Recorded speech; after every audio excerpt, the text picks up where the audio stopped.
Those houses have now been declared unsafe. Let's bring in Mitchelle Ngele, who has been speaking to us from Huruma. She's been keeping an eye on what's going on in Huruma for us. Mitchelle, the death toll has gone up from 7 to 8. 134 have been rescued. Earlier on, just before we were trying to fix your microphone, you had indicated that there are people who are now calling from under the rubble and asking for help. How is that going? How bad is it? Of course, it must be really traumatizing, Mitchelle. Absolutely, Linda. 16 hours after this tragedy took place, people are still trapped under the rubble in the building right behind me. The Kenya Red Cross and the NYS trying frantically and as hard as they can to ensure they save as many lives as possible. And of course, this operation cannot move with any more speed as it is right now, because should they employ any heavier machinery, then this would compromise the safety of those still trapped in the rubble.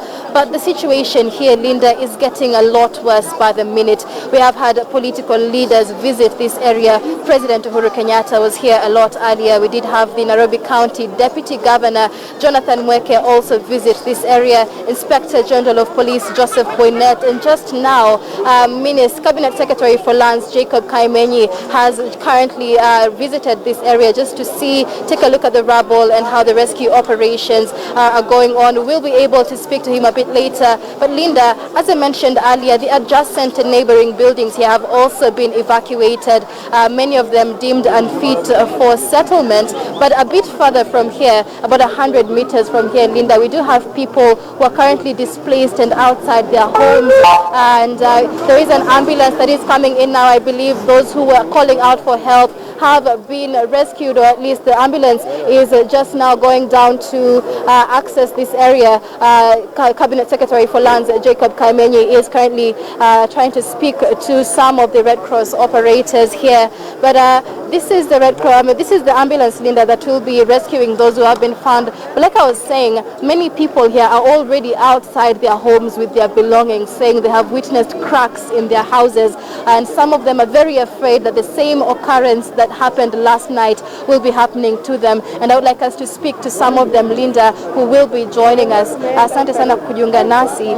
Unasema pia nyinyi mmetoa vitu vyetu vyote kwa nyumba. Ni kwa nini mmetoa vitu kwa nyumba? Tumetoa vitu kwa sababu ukiangalia zile nyumba ambazo tuko ndani kuna macracks kwa ukuta. Sasa walisema watu, because there's no need, hakuna safety, watu watoke. Na sasa kwa muda sasa mko mnajua kwamba ghorofa hizi nyingi zilikuwa blacklisted, mko mmeambiwa si nzuri za kukalia. Kwa hivyo kwa nini mliendelea kukaa huku? Hiyo yenye manguka ilikuwa imemakiwa X. Sasa hizi zingine bado ni mpya. Sasa watu wakujua zinaweza anguka. Right. Na sasa vile mmetoa vitu kwa nyumba, kulikuwa na dalili kwamba nyumba itaanguka, ama ni kuogopa tu sababu ilishafanyika kwa nyumba nyingine? Watu wameogopa kwa sababu ile nyumba yenye ilianguka iligonga hizi zingine na zikatingika. Sasa watu waliona ni kazi zinaweza anguka anytime. That's why people are outside. All right. Yeah. These are just some of the reactions from some of the residents here. Let's just get one more reaction from Celestine, who's been looking for help or a place to live for quite a while. Celestine, unatuambia kwa pia wewe umetoa vitu vyote kwa nyumba na hujui unaenda wapi leo. Ni kwa nini mmetoa vitu kwa nyumba? Nimetoa kwa sababu na heka ya kufinywa na ghorofa.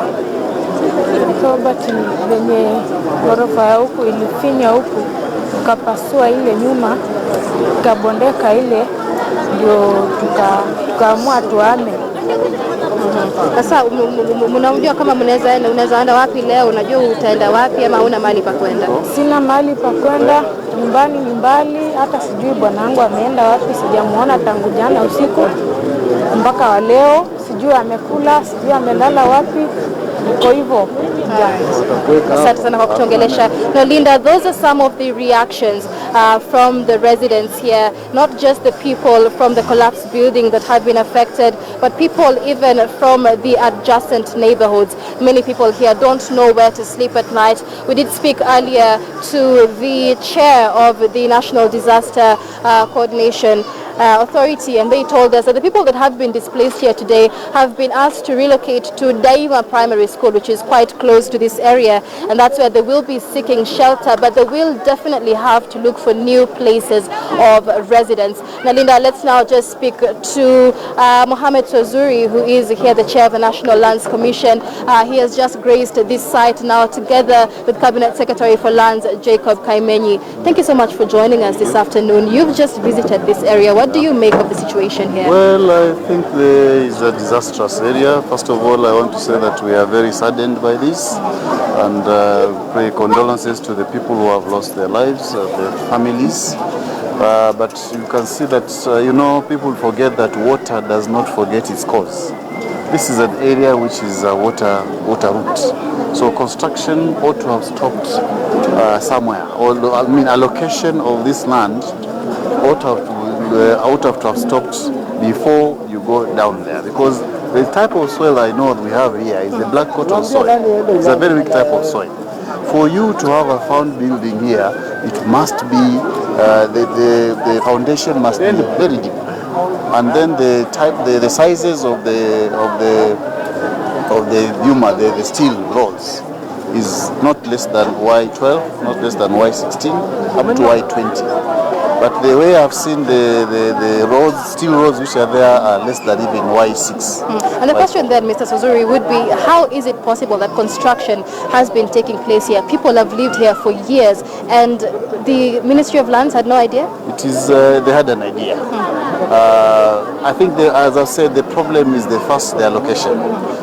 Most of these allocations were done by the county councils at that time, the city council at that time, which I'm sure at that time the Minister of Land, the Commissioner of Lands would not be involved. Secondly, the main issue here is standards and enforcement. Even where standards are, people are not meeting the standards. They want to have a quick job, a cheap building, because they want to save. And then that may not be a problem, but the enforcement, we are not enforcing. The people who are supposed to enforce are not enforcing the standard, because you cannot have a building of a certain size beyond 6 floors and so on with that type of sizes of materials and weak structures like that. So I think what we need to do to emphasize is to enforce. Even every law that we have, if we don't enforce the law, then it is meaningless. It is one thing to pass the law, it is most important to enforce the law. All right, and is this something that the Ministry of Lands will be taking into account? How about relocating the residents in this area especially? We are aware of the standards and enforcements that are there. That's why the government created the National Construction Authority. In addition to the city inspectorates or the urban inspectorates, we still have a National Construction Authority, which is all over the country, to ensure that things are enforced. So I think with that one, it's a young organization, but I'm sure with time we shall get to where the government is supposed to. All right, and there's many more buildings. It's not just in Huruma, many more buildings in the same situation. I can see buildings like those ones are in a very, very precarious position. I think an overhaul of the entire system of approving such constructions needs to be done, because you cannot have structures like those. There is a carrying capacity beyond which a structure cannot carry, and that is the only person who can know that is the engineer. The strength of materials, the bending moments, the engineers are the ones to do. So that's why there's an inspectorate. As you bring your building plans, we look at them, we check. As you start construction, there's an inspector who does that. So if that one is not taken care of, then you have disasters like this. And what does the Cabinet Secretary have to say about this? Well, he has already said it. He has already said it that we are going to ensure that the laws that are in place are going to be strengthened. There are regulations which he has said has not been passed, which will now be passed, so to make it even more stringent, that when we are putting up structures like this, these ones are followed. And any penalties, I think the penalties also have been weak. You remember the law of Hammurabi, which says that, but now we are not applying Hammurabi here, so we need to be more serious with the penalties. That's somebody who has owned this building, somebody who was told not to construct, because we are told this building was condemned. Okay? So that person should have been arrested or made to demolish the building and then start afresh. It is cheap and fast but then it is costly like this. All right. Thank you very much for speaking to us. That is Mohammed Suzuri, Chair of the National Lands Commission, telling us that the land, the buildings on this land should not be here in the first place because this land should not have been allocated for construction in the first place. And before I wrap up, Linda, I was able to speak to some of the residents here, and many of them say that even the residents that they live in, the buildings that they currently live in, they know that these residents are blacklisted, but they live here because this place is convenient for them to stay in. And so this really points out to issues not only in allocation of the land or in flouting construction rules, but in the will of the people themselves to choose a better place for them to live. Back to you, Linda. Thank you. Speaking to us from Huruma, and if you may, there's a lady you spoke to earlier on, and she was saying she has no idea where to go. Probably one of the people who have been evacuated from neighboring buildings. You want to tell her that she can make her way to Daima School. Earlier on, the area MCS spoke, gave a presser, and he said every single person who's being evacuated should go to Daima School. Mitchelle, so probably you can pass that information to her. And lots of people who are stranded wondering where they can go. Once again, Mitchelle, you can tell them they can go to Daima School. The area MCS said that is where they're taking every single person who has been evacuated, probably has nowhere else to go. Mitchelle Ngele, thank you so much for keeping an eye on what's happening in Huruma for us.